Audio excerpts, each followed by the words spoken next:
কোচবিহারের ডাকুরহাটে বাবার গোপনাঙ্গে লাথি মারল ছেলে, ঘটনায় মৃত্যু হলো বাবার। ঘটনায় চাঞ্চল্য ছড়িয়েছে রবিবার।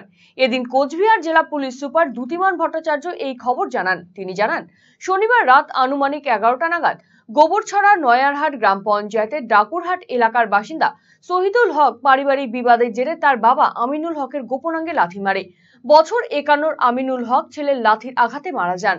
খবর পেয়ে ঘটনাস্থলে পৌঁছয় নয়ারহাট ফাঁড়ির পুলিশ এবং মৃতদেহ উদ্ধার করে সাহেবগঞ্জ থানায় নিয়ে যায়। রবিবার সেই মৃতদেহ ময়না তদন্তের জন্য কোচবিহার MJN মেডিকেল কলেজ ও হাসপাতালে পাঠানো হয় বলে জানা গিয়েছে। পাশাপাশি পুলিশ সূত্রে জানা গিয়েছে রাতেই শহীদুলকে গ্রেফতার করা হয়েছে।